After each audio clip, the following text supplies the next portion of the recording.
Hey guys, welcome back to Magic TV. My name's Craig. It is 12 o'clock on a Sunday, which means it's time for a Q&A. Now, this is where I take all the questions that you've asked over the course of the week and I try to answer them to the best of my ability. A couple of things about the Q&A that you need to know. First of all, I typically film these on a Tuesday or a Wednesday. If you want to guarantee to get your questions in, make sure that you get those questions in by Tuesday at the latest. And secondly, you're getting my raw and filtered opinion here. I don't read these questions ahead of time. If I think when I'm reading them that a question is suitable for a longer video, I will produce that longer video at some point in the future. But yeah, look, this whole Q&A lives and dies by you guys asking questions. If there's no questions asked, there's no Q&A. And every week you deliver, and I want to say thank you so much to every single person that watched any video on my channel. I really appreciate it. I know you have a lot of choices when it comes to watching stuff, as do all of us, but the fact that you've checked out this video or any video that you have, I really appreciate it. Now, with that being said, we're going to get straight into it. So without further ado, let's get into this week's Q&A. So the first question is from Taj3D, who says, Happy New Year, Craig and crew. Happy New Year to you as well. Will we see a video on the day in the life of Craig Petty? I think it'd be fascinating to see your daily schedule and how you manage your time during the course of the day. You seem to have mastered productivity and being highly effective. Cheers. Yeah, that's something that we are planning on doing. It's something that for about a year or two, people have asked on the channel, but I want it to be an actual representation of what a typical day is, and it's difficult how to do that. Is it going to be a day where I'm in the office? Is it going to be a day where I'm on the road? A lot of the time, no 2 days are similar.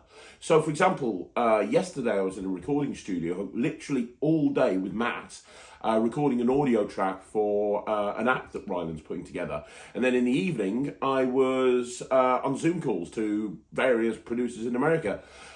Today, I'm in the office. I'm filming this at like 7 o'clock in the morning. Then I'm in the office. I'm doing something for John Dickinson over Zoom for his mentoring group.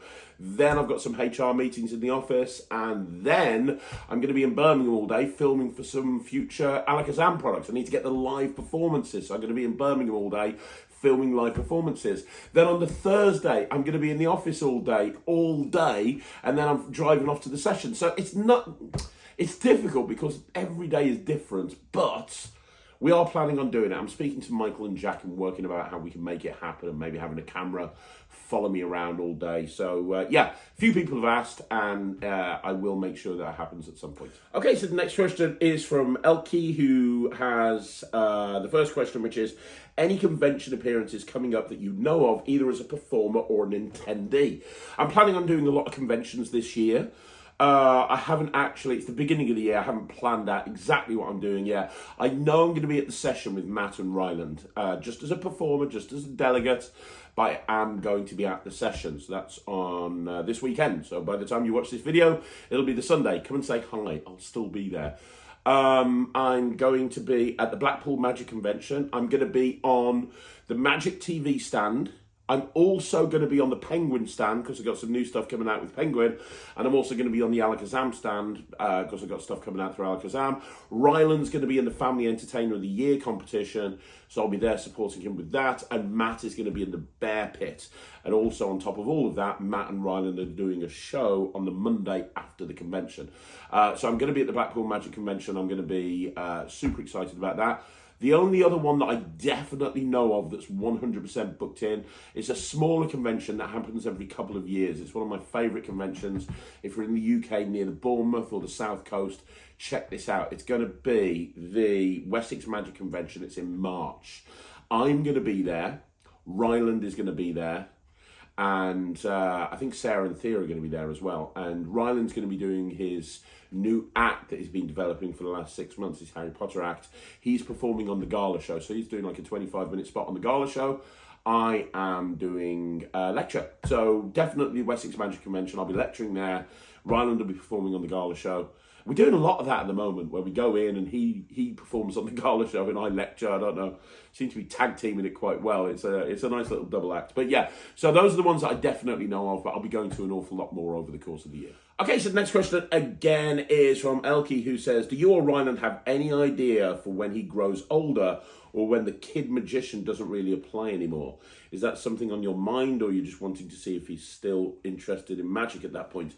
Look, my attitude is, as long as Ryland's interested in magic, I'm going to help support him in any way that I can. At the moment, he loves magic, and, you know, things can change. I know there was stuff I loved at 11 that I hated when I was 15. So you never know, but as long as he loves magic, he's going to carry on doing it, as far as I'm concerned. And yeah, he is branded as the Kid Magician, but I imagine that when he gets to a certain age, it'll just move from the Kid Magician to Ryland the Magician, or even just Ryland. You know, we've got a whole bunch of URLs bought and paid for, so it'll probably just seamlessly transfer over to Ryland the Magician. He kind of doesn't use the petty part of his name, it's more Ryland, but yeah, as long as he's interested in magic, I will continue to support him. Okay, so I've got one last question, which is again from Elkie, one last Elkie question, which is, I just wanted to clarify my project question last week. The physical product is done along with a couple of routines that have been tested and performed to both layfolk and magicians. The reason I consider it in development is because I'd like the material to be more of a project than a couple of short routines, which is why I think the input of producers would be valuable. Hope that helps. Well, one thing that you can do is you can reach out to a creator that you respect, somebody who you think could help with the project, and you could say to them, hey, you know, I really would like help on this project. I've got this trick, I think it's really good, I've got a routine for it, but I want to go with more routines, can you help me? And you know, that happened to me just recently. I had somebody reach out to me and show me a project and say, look, I've got this, and my mind started racing. I was like, oh, you can do this and this and this and this and this. And they went to the producer, and I said to them, look, if you get this produced, I'll happily jump on the project for you, I'll happily help you, I've got no problem with that at all. They went to the producer and mentioned my name as part of the pitch, and the producer gave them a contract based on me putting some routines together for this thing. So you could reach out to a creator and use their name to help seal the deal, if that makes sense. Or if the production company likes it, and you know, it's the sort of thing that could have more routines, then they could reach out to somebody and ask them to be a part of it with you. So for example, the Snaps deck, it's a David Jonathan trick, but if you watch Snaps, it has Dan Harlan on it. I imagine that they brought Dan in to help David, not that he needs help, but you know, I mean, that was very early on in his creating career, so I don't know. Look at, again, Penguin, the Boombox. You know, Andrew Niner's a creative powerhouse as far as I'm concerned, but they asked me to contribute some routines, which I did. I was very proud of being part of the Boombox. So, you know, you could go that route as well. Okay, so the next question is from S. Morkin, who says, hi, Craig and family. Just like to say it's fantastic to see you work with your son and work as a team. It's such a special bond you both have, and joy to see every time you're both together. It's nothing better to have the son look up to you more than just a dad, but also his best friend. Keep up the great work and the dad jokes. Hope to meet you sometime, both of you. Yeah, you know what? Rye is my best friend. My favourite thing in the world is doing the review show. My favourite thing in the world is just sitting down and hanging out and doing magic. You know, we've been working on this act of his for a couple of months now, and it's my favourite thing in the world. I'll get home from work and he'll be like, right, come on, Harry, let's do it, Harry Potter. And I'm like, okay, let's do it. So yeah, I know exactly what you mean. I love every second I spend with Ryland. I don't know, at some point he's going to be a stroppy teenager, which is why I'm holding on to every moment that I can. Okay, so the next question is from Jay Plays, who says, thanks very much for your videos. Really appreciate them all. You're more than welcome, Jay. And the question is, in the recent Matchumentary video, you said you're bringing out a Mentalism product. I think you called it Evoke. When is it being released, or when will you be able to share any more info on it? It's getting released this month. It's getting released this month. I can't remember exactly when. It's towards the end of the month. The trailer's going to drop, I think, on a Monday, and then it's going to be released on the Friday, or the other way around, I don't know. But you're going to find out more about it. I think that they're going to have a little launch group, you know, like Murphy. It's a Murphy's release. And, you know, recently Murphy's have had launch groups. You know, they had a launch group for On Edge, and then they had a launch group for demi deck and then a launch group for decks, and they keep changing this launch group around. I think it's going to be changed to Evoke relatively soon, so look out for that. But yeah, you're going to find more information out about it soon. But I love it. If you're a magician or a mentalist, I think this is something that you'll want to pick up and carry around with you all the time. It's very different. It's very unique. I can't really talk about it much, but as soon as kind of cat's out the bag, so to speak, I will be answering any and all questions, and I'm sure people are going to have a lot of questions. Okay, so the next question again from Jay Plays is, could you share your process for learning magic from books? For example, do you read through the book fully and choose any tricks you're interested in and then go back to reread / learn only those tricks? Or do you learn each trick during your first read through of the book? Great question. What I typically do is, I do have a process actually. And my process is I take the book and first of all, I just go through the effects. If I'm reading a book that's just about tricks and not theory or something like that, I'll go through the book and I'll just read the effects of tricks. And any effects that sound interesting, I'll note them down. It's got to interest me first of all. Because the problem is, the reason a lot of people don't read books is because they overwhelm themselves. It's like, right, I've got this 300-page book to read. Oh my God, I just can't bring myself to it. And then they'll be reading a trick that's not really for them, but they kind of feel like they need to read it. And then that's when they kind of go, oh, I'm not going to do this anymore. So the first thing I do is I go through all the effects and I highlight the effects that I'm interested in and I write them down.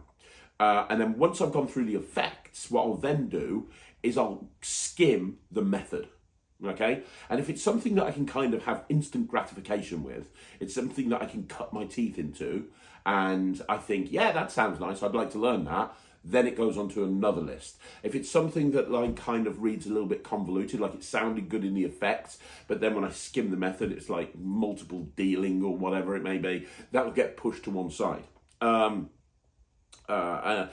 Same thing with if there's an extensive setup. Right, to do this trick, you need to get some curling irons, you need to get a 15-pound lump hammer, you need to get this, that, and the other. Okay, I'm going to put that to one side for a bit. Okay, it's not that I'm not going to learn it, it's just it's not going to go on the next list. So the next list is all stuff that I like the idea of from the effect, and the method kind of sounds interesting as well. Then I'll learn those. Or I'll read them and follow along with the props at hand to see if it's to see if it works, and I'll probably practice them and try them out and see if they fit me. And that's the other thing. If I learn something and it doesn't feel like the sort of trick that I would do, I'm not going to spend any time committing it to memory. And what I mean by committing it to memory is practicing it over and over again until I can do it without having the book in front of me. I only do that for something that I really, really like. If I learn something and I'm like, nah, that's not for me, I'm not going to try and commit it to memory. Now, sometimes there'll be a move in there, but I don't particularly like the overall trick, in which case I'll learn the move because I like learning moves. I collect moves because then when I'm creating my own magic, I've got a reference point. I've got a move that'll do that, right? So once I've learned all those tricks, I'll then go back to the list that's a little bit convoluted, the effects that I like, but I dismiss them because of the method, and I'll go back and look over those methods. And the ones that I really like, I'll then learn those, and then I'll go back to everything else in the book. And that will take place over the course of a month, maybe even longer. So what I'm doing is I'm going into the book and I'm learning some stuff out of it straight away. And then I'm taking my time looking at the other stuff to see what else is in there that I want to learn. So that's my general approach. It varies on a book-to-book basis, but that typically is what I do. Okay, so the next question is from, again, Jay Plays, who says, how many routine / tricks would you recommend knowing for a walk-around table hopping / wedding gig? I'm a bit unsure how to balance having enough routines so that it wouldn't have any repeat tricks, e.g. if you have to go to a table or the same group of people multiple times. Okay, so the thing that a lot of magicians do is they weigh themselves down with tricks. They worry that they're not going to have enough material, and so they weigh themselves down. They've got like every pocket stuffed to the brim with stuff. Right, I'm going to put 2 decks of cards in here, 2 decks of cards in here, this in here, this in here, this in here, this in here. And they jangle when they walk because they've got so much crap in their pockets, right? I had a friend who couldn't go to a close-up job without having this little leather holder on. I think it was called high caliber holster or something. And it was almost like a gun holster underneath the jacket that had space for decks of cards and coins and God knows what. Excuse me, I'm just recovering from a cold. Yeah, it was just a nightmare. So my first piece of advice is less is more. You don't need to carry everything around because if you do, 2 things happen. The first thing happens is it affects pocket space. It affects pocket management. So now, if you need a particular prop, you've got all of this stuff located in different pockets. And it's like, okay, where do I go to get this? Is it in my back pocket? Is it my left-hand pocket? And then you're reaching in and it's like there's a million other things in there as well. So first of all, it affects pocket management. And you want to be slick when you go over to a group. You want to walk over to the group and go, hey, let me show you something. And you're reaching into the correct pocket to pull that thing out, right? So it affects that. And secondly, it makes you go all over the place. Now, I put a video on YouTube a couple of years ago. It's worth checking out. It's called Creating Set Lists. And I talked about how you actually create set lists for a gig, how you actually take material and structure it into set lists that you can then go and perform at various different close-up and walk-around gigs. So it's worth looking at that. If you just Google Magic TV, how to create set lists, that video will come up. Watch that. But ultimately, my advice is try to take props where there's more than one routine that you can do with them. So, and I vary up what I take on a gig-by-gig basis because I just get bored. And a lot of the time when I'm going to a gig, I'm working in whatever routine I'm working on at the moment. So, for example, the stuff that I'm doing at gigs at the moment is for a product that's probably not going to see the light of day until the end of 2025. But I'm working it in now. That's how long my process is as a creator. And that's why, I think that my stuff is commercial because I spend a long time working it in. So, the previous question I asked about Evoke, that was originally, I still do it now, obviously, but 2 years ago or a year and a half ago was when I was first putting that into my set list and I was working on it, which is why a lot of the time when I'm talking about my set list, can't really talk about what I'm doing because I'm working on routines that aren't going to see the light of day for a long time. But try to take routines that have multiple uses. So for example, I always have a Cube 52 deck on me and a Rubik's Cube. You can do tons of routines with a Rubik's Cube and a Cube 52 deck. And you can go in different directions. You worry about going to the same group. You could pull out a Cube 52 deck and do one set and then do a completely different set and a completely different set. Absolutely easy. Then have a look at a deck of cards. I mean, look at what you can do with a deck of cards. You can have so many different routines. 4 coins, if you're a coin magician, just throwing 4 coins in a shell in your pocket, and you've got infinite amounts of material. Nightshade, that's one of the reasons I brought out the Nightshade coin set. The Mirage coin set, Apparition, each one of those coin sets has so much material that you can do. I mean, it's just insane, really, when you think about it. So, yeah, that's what I would suggest there, which is try to take props that have multiple uses. And then structure your playlist. I'm not going to go through that now, how to structure set lists. Go watch the video because it was like a 45-minute video. But make sure you structure set lists because then when you get to a group, you're not going to be thinking, oh, what am I going to do first? You kind of know, right, I'm going to go to set 1. And you immediately know what you've got to pull out, and you know how you're going to transition from the first effect in that set to the second effect, and there'll be a clear transition. It'll make sense, as opposed to pulling out a prop and just pulling out another prop and they don't have any relation to each other. So hopefully that kind of answers your questions. Okay, one last question from Jay Plays, who says, do you use any picture decks in your live performances? For example, Snaps, photographic deck, the Depicting Thoughts deck by Paralabs. I've seen the odd routine you've posted using these decks, but I wasn't sure if you still use them in live gigs, and I haven't seen any longer form videos on the channel. Could you perhaps do a comparison between these decks to show the different kind of routines each deck allows you to do, and your in-depth thoughts on each deck? I didn't include the gallery by Mark Spellman, as I understand it's not going to be printed anymore, unfortunately. Right, couple of things that you need to know. First of all, the Gallery 2 is coming from Mark Spellman and Alakazam later this year. I've been lucky enough to chat with Mark about that and actually talk through with him some of the things that he's built into the Gallery 2. And I've, contributed a couple of ideas to it as well. Gallery 2 is amazing. I've been playing with it for a while. So that's going to be seen soon. I love Gallery 2. Snaps is one of my favourite decks of all time. I love it. Really, really do. I think it's great. I don't use the photographic deck. Ryland does, but I don't use the photographic deck. I learnt it, and I think I can still remember it, but I don't do it. But Ryland does do that one all the time.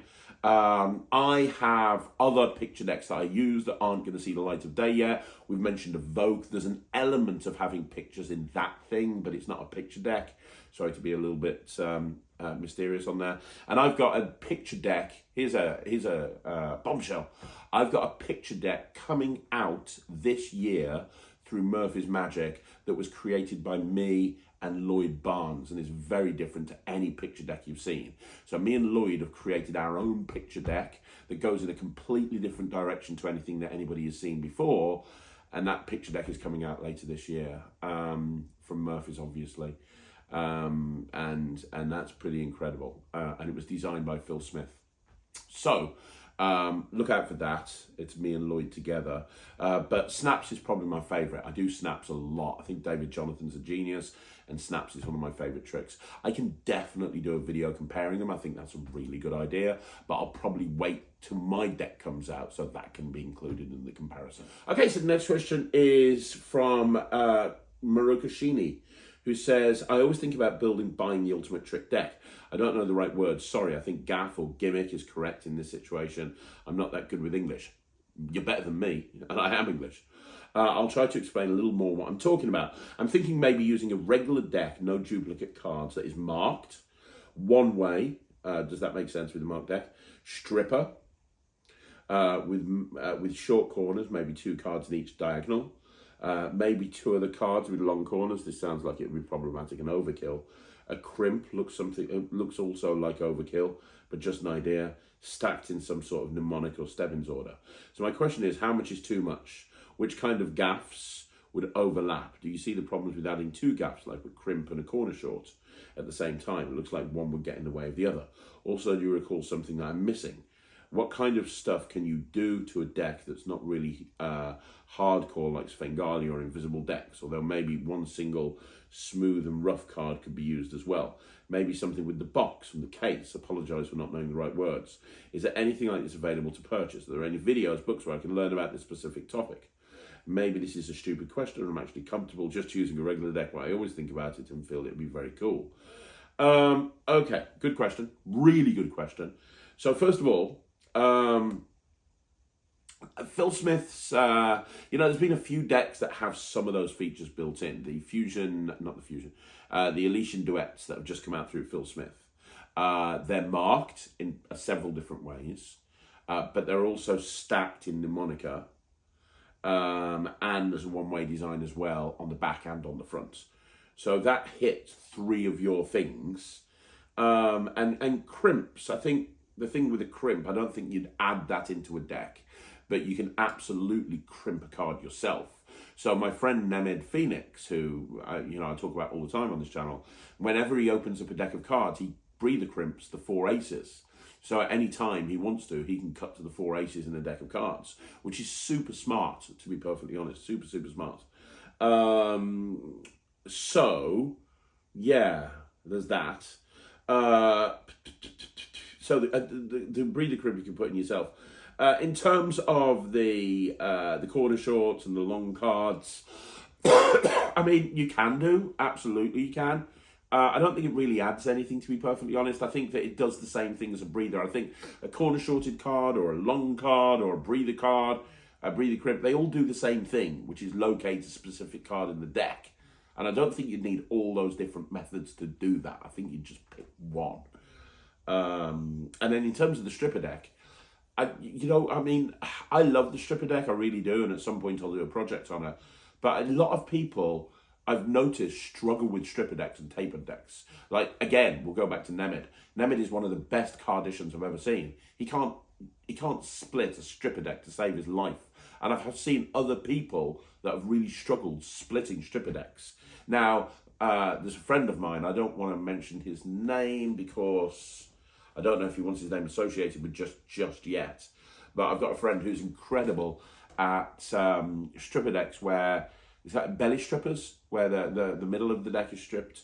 And I think he's going to be releasing a project on that one day. That would fit well into this ultimate gaff deck because it wouldn't affect how the deck is handled. The problem with the stripper deck is sometimes if you turn the cards round during the course of a routine, it can go all over the place and it can affect other routines that you might be doing. So I wouldn't recommend doing it as a stripper deck. But yeah, I mean, there's probably a market for this. There's a market for anything. But I think the closest we've got to that at the moment is the Elysian Duets from Phil Smith. Okay, so the next question is from Johnny Reynolds, who says, my question, as a mentalist hobbyist who also loves regular magic, how could I justify adding some regular magic tricks to my performances? For example, some coin magic. Or is that not done and should I stick to mentalism? P.S. Love the Muggle to Magician series. Matt inspired me to want to take my mentalism seriously this year. That's awesome. I think it's up to you as a performer. It's up to you. Mark Spellman, when I interviewed Mark Spellman on this channel, he talked quite a lot about this, and he talked about how, you know, a lot of mentalists say you should only do mentalism, and you shouldn't do close-up sleight of hand, and his attitude is you can do whatever you want to do, you know, and he does magic and he also does mentalism. I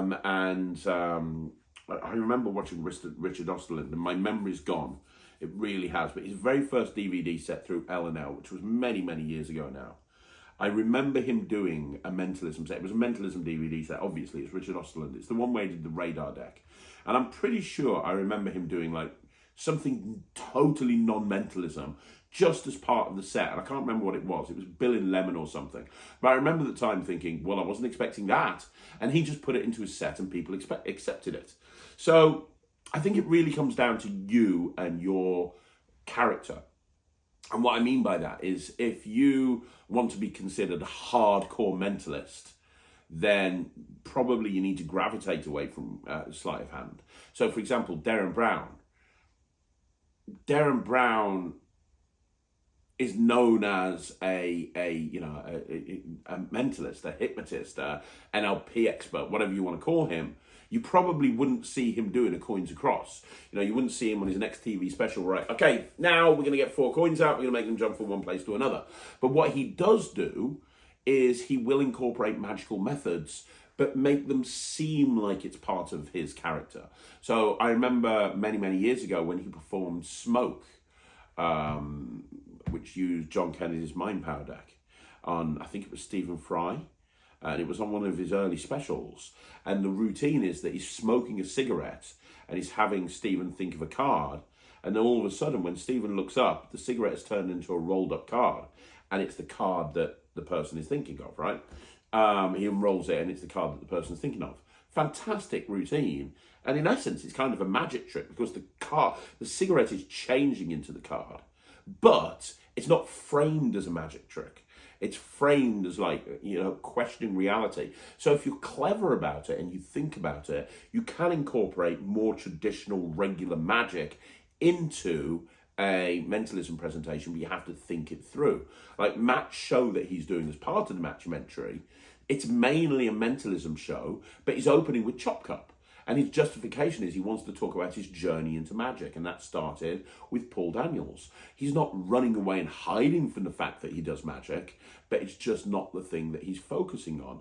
So it depends on whether you want people to think you've got real ungodly mentalism powers, or if you are able to do this stuff through influence and trickery, right? One thing that I will say to close this whole thing off is, a couple of people have mentioned Evoke, my new project that's coming out. I've been working with that for coming up on 2 years now, and it is very mentalism.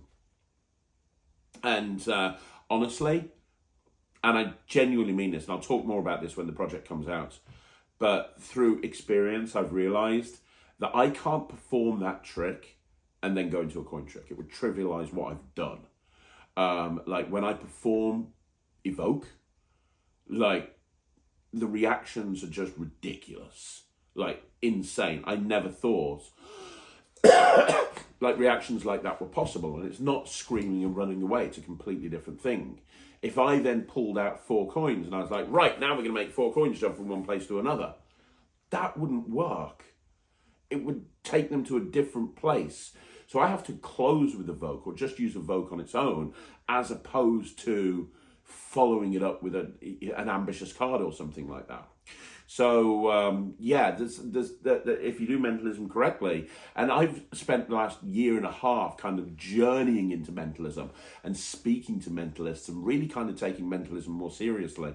And what I've discovered is that, you know, people do think it's real. They want to think it's real. I know I always used to be the person that said, oh, people don't think magic's real. And they don't. But I think when you perform the right type of mentalism, they start to question reality. And if you perform something that's got real impact on them, it's almost trivializing it by following up with something that's got completely nothing to do with the performance that you've done beforehand. Okay, so the next question is from Gary Parsons, who says, hi Craig, I just love the 3 coin sets you brought out recently, and I was wondering if it's on your radar to bring out a really good quality Ramsey cylinder and coin set.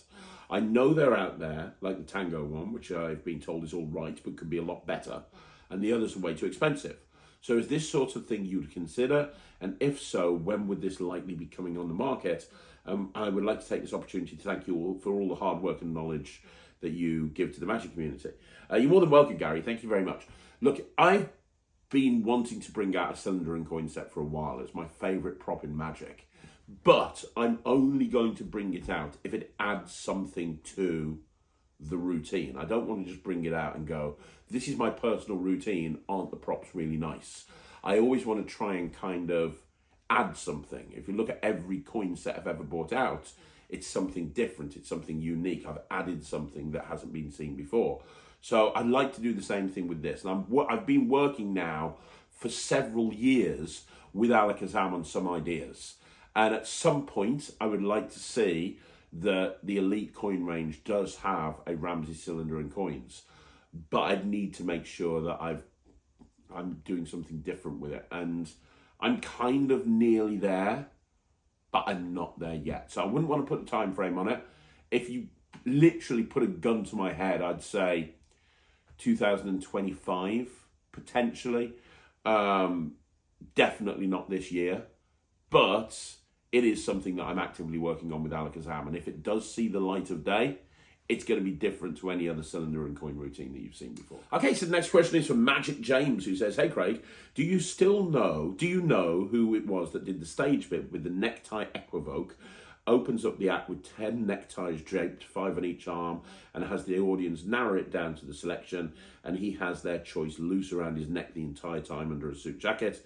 And number 2, who was it that made the card trick that had no spoken words, only patter and instructions on large cue cards, stroke sketchpad that the audience could read together? Thank you so much. Right, okay, so number 1, I'm not too sure who did it with neckties, but the routine you're describing is from Bill Abbott. It's called Socks, I think. Let's have Socks Appeal, I think it's called. Yeah, Socks Appeal. It's called Socks Appeal. It's not by Bill Abbott. Socks Appeal. Bill Abbott sells it, but it's not Bill Abbott. There we go. Bill Abbott produced it. Socks Appeal. Bill Abbott Magic presents Socks Appeal. Socks Appeal, blah, blah, blah, blah. Yeah, so it's the same sort of thing. Nemid does it in his show. Chris Funk is on the tutorial. It might be Bill Abbott, actually. I'm not sure. So basically, you walk out and you've got 10 socks. Ryland does it in his show, actually, as well. You have 10 socks draped over your arms. You have the spectator come up and they eliminate socks, apparently one at a time, and you're left with one sock. And you say, it's amazing that this sock matches my bare ankle, and you pull your right trouser up and you show you've got no sock there. And you go, just joking, and then you pull up the other ankle, and the sock on the other the other ankle matches the sock that they're left with. So that one, excuse me, it's called Socks Appeal. Once you understand the Equivoke procedure, and it's very different to what you might think. Once you understand the whole procedure, if you wanted to adapt that to ties, you could do no problem. And second of all, the card trick with the large cue cards. The most famous performance of that, the one that made everybody want to buy it, was Justin Willman on Ellen. If you go and look at Justin Willman, Ellen, you'll see him performing it. Now, it's an Angelo Carbone trick. Again, Ryland does this in his show. It's called Cue the Magic. It's called Cue the Magic by Angelo Carbone, okay? And it's amazing. It's based on Wayne Dobson. Wayne Dobson was the first person to have a spectator read cue cards. He called it Teach, I think, from memory. And he did it on his TV show years and years and years ago. This is a completely different version. So you have a set of cue cards. You can change the cue cards count round however you want to, but the whole idea is that you're showing cue cards, and at the end what happens is the card appears in the envelope in the wallet. It's called Cue the Magic. It's available from all magic dealers, or it's available directly from Angelo Carbone. It's an amazing trick. I do it in my cabaret. Ryland does it in his cabaret. I believe Matt is putting it in his cabaret show as well. It's really good. So Cue the Magic by Angelo Carbone, that's one.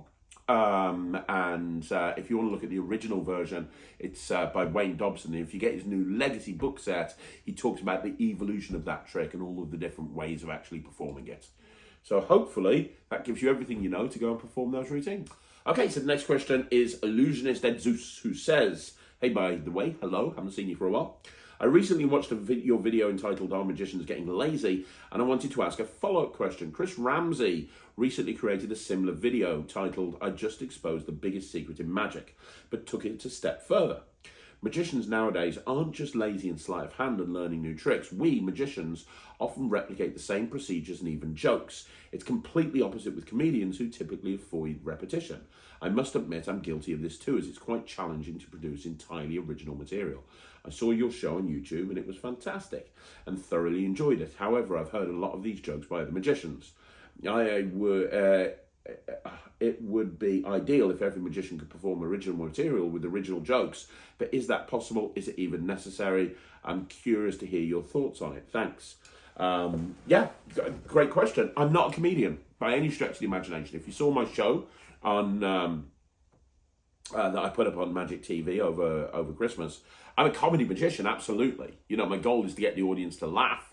My goal is to get the audience to have a great time, and I'm going to do that by making them laugh. But I'm not a comedian. I don't sit there and write jokes. I'm not a joke teller. I'm not going to stand up with a mic and start telling jokes. That's not what I do. I'm a magician. Now, I try to make my magic as original. I try to make my performances original as possible, and that might be the magic. I'm more concerned with making the actual trick original. Or to put my own originality onto a trick. So you look at the destination box routine that I did to close the show. Nobody was using destination box to do that type of routine before I did it. Now, a couple of people do it now, which is fine, but nobody did that before I started doing it. I took the destination box and I was like, oh, this would be a great way to do Bill and Lemon, but instead of a lemon and a bill. I'll hand the box out at the beginning, I'll hand the key out at the beginning, and then I'll be able to bring it all full circle at the end with the card going into the box. And I can use destination box and I can give the box to someone in the audience and they won't be able to open it. So I try to make my routines as unique and different as possible. And I think about how to present the tricks and I think about how to make them engaging. But I'm not going to sit there and write jokes for a couple of different reasons. One, I wouldn't be very good at it because I'm not a joke maker. I'm not a joke teller. It's like, look, I can create magic. I know I can create magic. I see terrible magic tricks come out to review, and I know that the person who's made it doesn't know how to create magic. But they've tried and they've brought this trick out and it's terrible. I am self-aware enough to know that if I sat down with a pen and a piece of paper and I tried to create jokes for my show, I wouldn't be able to do that. The jokes that I use in my show, yeah, other magicians do them as well, because they're jokes that a lot of magicians have used over the years. And you know, I've had people on this channel before that have criticized me and say, oh, Craig just used standard hack lines. If that's the way you want to look at it, that's fine. But the thing is, I perform a lot. I perform more than most people in the UK, and I perform at every single possible place you could imagine. I perform in theatres, I perform in bars, I perform in nightclubs, I perform in corporate events, I perform in weddings, I perform everywhere. And when I'm performing, the reaction that I get from the audience is the same reaction that you saw from Smoke and Mirrors in that show. People laugh their ass off. The Smoke and Mirrors show that you just referenced is a perfect example. People are buying a ticket to go and see that show. They're buying tickets at like 30 quid a pop or whatever it is. So they expect to be entertained. If they went in there and watched my show and they thought, hang on a minute, I've heard these jokes before from another magician, they wouldn't laugh. They'd want their money back. They wouldn't be impressed. But you saw the reaction from the audience. They were having a great time. They really enjoyed themselves. And that's because most lay people haven't seen a stage show very often. They don't go out and watch magic on a regular basis. And if they do see a magician, it's on TV and it's a very short thing, or they might have seen a magician, but they're not going to remember the lines. So I could sit there and spend hours and hours and hours and hours and hours trying to develop original material for my original jokes for my show, and then not have time to do everything else that I do, and probably it wouldn't be as good as it is right now. Or I can do tried and tested jokes, that stuff that you see me do, like, have you ever helped a magician? You're not helping one right now. Well, that's as old as the hills, but it always gets a great reaction.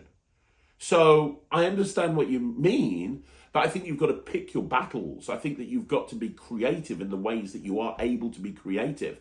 And also, people ask me all the time about time management. If I'm sitting there writing jokes all the time, I'm not going to have time to produce these videos. I'm not going to have time to run my company. I'm not going to have time to go and do anything else. So I have to be protective of my time. Now, could I hire a joke maker or a scripting guy who would make jokes for me? Yeah, but he's not going to know my character as well as me. I know my character, and I know the sort of things my character would say. I know the sort of things my character wouldn't say. And that's important. Like, Ryland doesn't really do jokes in his show. He's not a comedy magician like me. If you watch Ryland's show, you'll see there's a lot of stuff done to music. So yeah, I mean, to answer your question, you ask, is it even necessary? Is it possible? It's possible. I don't think it's necessary.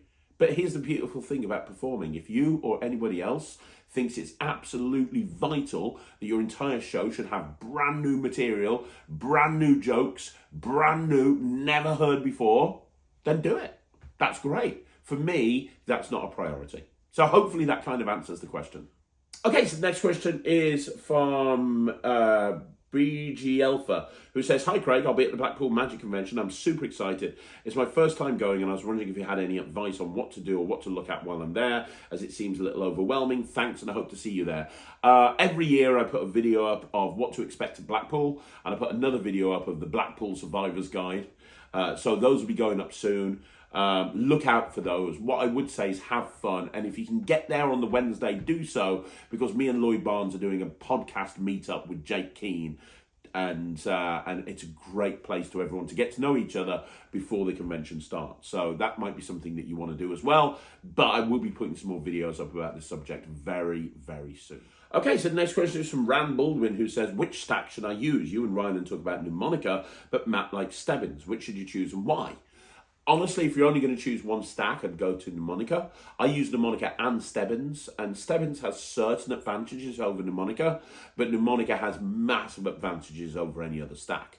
Because with mnemonica, or any memorized deck, I know the position of every card in the deck immediately, instant recall. So I know that if you say 20, it's Jack of Hearts. If you say 30, it's 5 of Clubs. If you say 40, it's the 4 of Spades. If you say 18, it's the King of Clubs. If you say 26, it's the King of Diamonds. If you say 4 of Clubs, it's number 1. If you say 52, it's the 9 of Diamonds. Instant recall, which means that I can have someone cut the deck, immediately tell you how many cards they've cut to. I can have someone name a card and cut to it. There's a million things that I can do. Now, the main advantage of Stebbins, and the thing that Matt uses it for anything else, is have someone pick a card, look at the bottom card and know what the top card is, because you add 3 and go 1 extra 1 in the suit. So if you see a 3 of Clubs at the bottom, they're going to have a 6 of Hearts. But I can do that with the mnemonica, because if I have someone take a card and I look at the bottom card and it's a Jack of Hearts, I know that's 20, so they're going to have picked 21st card. 21st card is the 3 of Spades. I'm also going to know the next card down because I'm going to know 22nd card, it's the 8 of Spades. I'm going to know 23rd card, it's the 6 of Hearts. I'm going to know 24th card, it's the 8 of Clubs. Sorry, the 10 of Clubs, and so on and so forth. I'm going to know the position of every card in the deck. So Mnemonica allows me to do stuff that Stebbins doesn't. Now, there's a couple of things that Stebbins can do that Mnemonica doesn't because of how Stebbins works. It's cyclical. So I always know, without getting into it, there's a few principles with Stebbins that is unique to Stebbins, and I exploited that in my Beyond the Stebbins project. And there's you know, like the Woody Harrigan finale where they deal all of the cards out in order. That can only be done with Stebbins. But I think overall, if you're only going to learn one stack, it should be a memorized deck. And my favourite memorized deck is Mnemonica or Tom Crosby's Shadow stack. Okay, so the next question is from Adrian Tritton, who says, is there any chance of getting Myles Thornton on Talk Magic, please?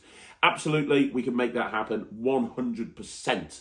I'll get him on a Talk Magic. I'll reach out to him this week. SGE20374 says, last year around this time you said that Lloyd Barnes was working on the Gaffed deck with you. Is that still in the works? Yes, the deck is finished. We're waiting on prototypes. We're currently talking to Bicycle about doing something very specific with the Gaffed deck. And we're waiting on that. We've been waiting since September last year.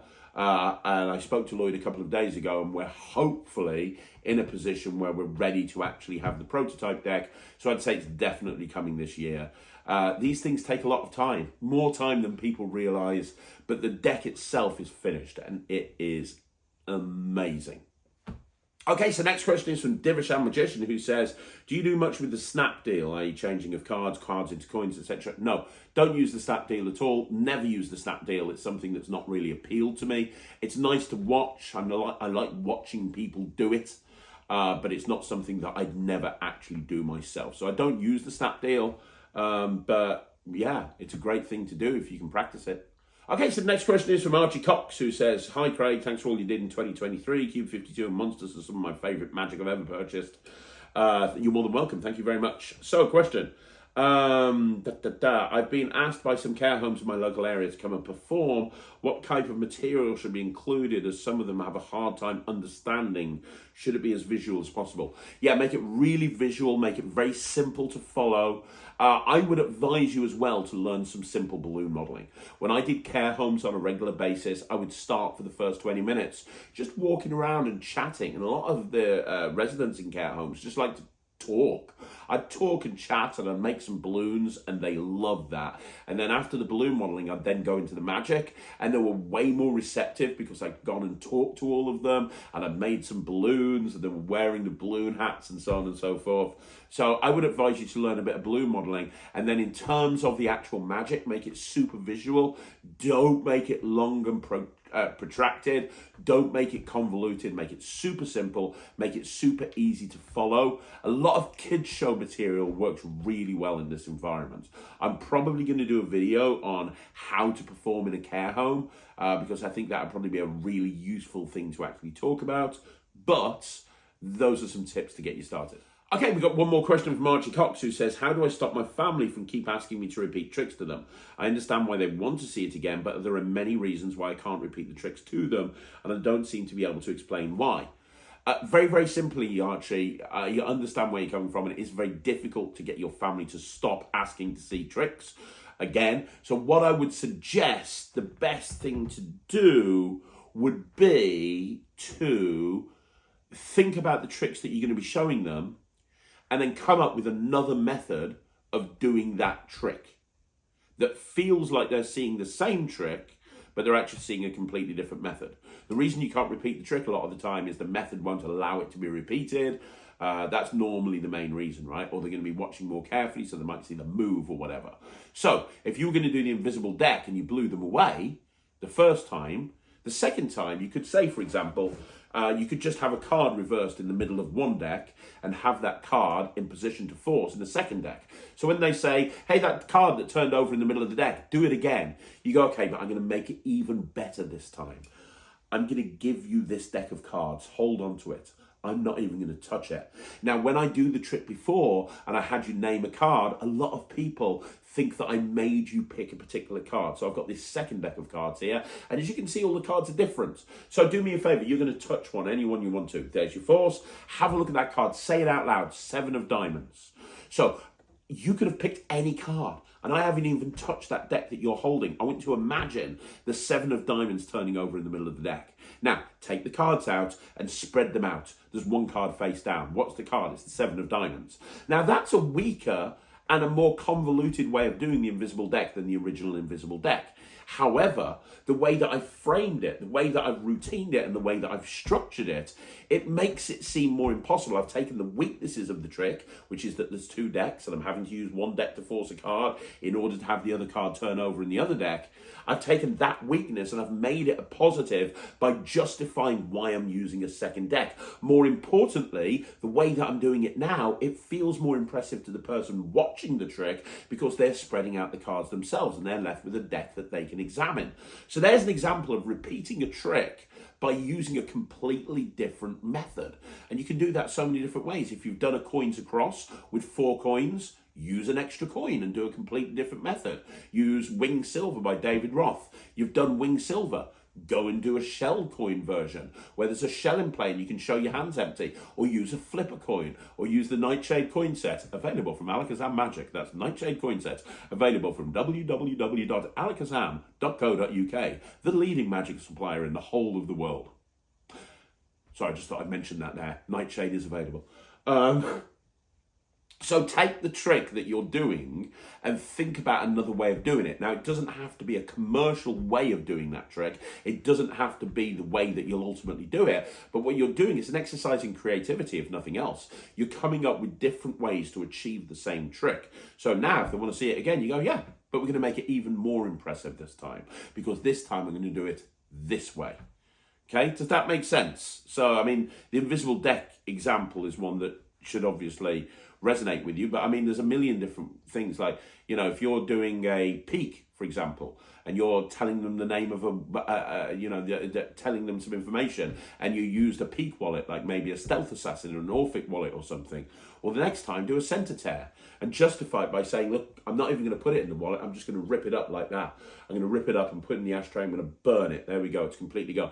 Now you're using a completely different technique to achieve the same thing, right? So that's what I would do. Don't worry about letting them out. You're not going to be able to stop them from asking you to do it again, because if they're family and they're friends, they know that you're not a real magician, in that you can't do really magic. You're not going to stand there at the bottom of your garage, on the bottom of your driveway with a big staff going, you shall not pass. You haven't got a big white beard that I'm aware of. So they know that you're doing some sort of trickery. They're asking you to do it again so they can catch you out.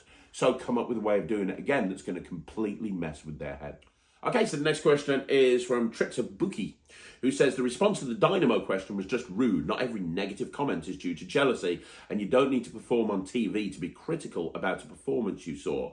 Imagine saying this movie was garbage and someone shouting at you, oh yeah, show me the Hollywood film you've done, you're just jealous. It's nonsense. Sure, maybe the guy could have worded his question to be more polite, but the comment didn't deserve a disrespectful answer.